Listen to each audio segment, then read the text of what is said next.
সাদের জানাজা পড়ালেন আল্লাহ নবী স্বয়ং নিজে। আল্লাহ নবী স্বয়ং এবার কবরের ভিতরে নামলেন, ও সাহাবীরা সাদের লাশটা নিয়ে আসো। হযরত সাদ রাদিয়াল্লাহু তাআলা আনহুর লাশ চারজন সাহাবী ধরলেন। তার সামনে যিনি আছেন একজন হযরতে আবু বকর, আর একজন হযরতে ওমর, আর পিছনে যিনি আছেন তার একজন হযরতে ওসমান, আর একজন হযরতে আলী। চারজন সাহাবী সাদের লাশটাকে কাঁধে করে নিয়ে আসতেছেন। আল্লাহ নবী রাহমাতুল লিল আলামিন নিজে সাদের লাশটাকে কবরের ভিতরে নামালেন। আল্লাহ নবী নিজে মাটি দিয়ে দিলেন।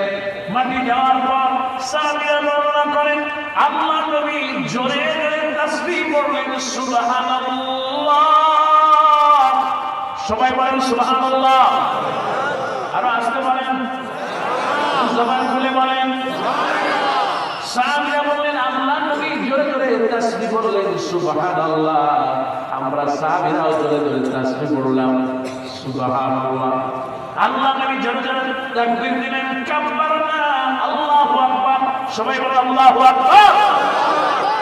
আর একটু জোরে করেন, জবান খুলে বলেন।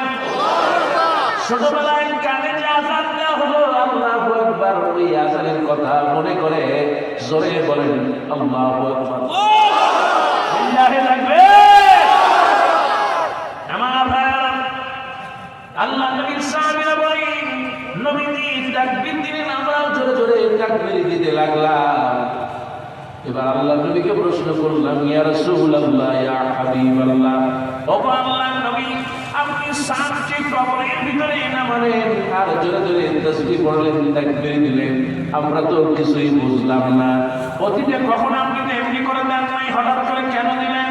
আল্লাহ নবী বললেন, ও সাহাবীরা, আমি যখন সাতটি কবরের ভিতরে নামালাম আল্লাহ যেন আমাকে দেখাচ্ছিলেন কবরের আযাব যেন সাদের দুই পাশের মাটিগুলো চাপ দেওয়া শুরু করলো। আমি যখন জোরে জোরে তাসবিহ পড়লাম, তাকবীর দিলাম, আমার আল্লাহ রাব্বুল আলামিন এই বরকতে সাদের কবরটা প্রশস্ত করে দেন। সাহাবীরা বলেন, ইয়া রাসূলুল্লাহ, ইয়া হাবিবাল্লাহ, এই সাদের ব্যাপারে আমাদের কিছু একটু বলেন। আল্লাহ নবী বলেন, সাহাবীরা শোনো, এই সাদ যখন ইন্তেকাল করে তাহাররাকা লাহুল আরশ, ওই আরশে আজিম দেখো সাদ যখন মরে যায় আমার আল্লাহ রাব্বুল আলামিনের আরশে আজিম ভূমিকম্প হয়ে যায়। এই জন্য আল্লাহ ওয়ালারা কেউ মারা গেলে ভূমিকম্প হয়, কথা বলেন ঠিক কিনা? কোরআনের পাখিকে যেদিন দুনিয়ার থেকে বিদায় করে দেওয়া হয় এই জমিন তখন ফটফট করে ভূমিকম্প হয়, ঠিক কিনা?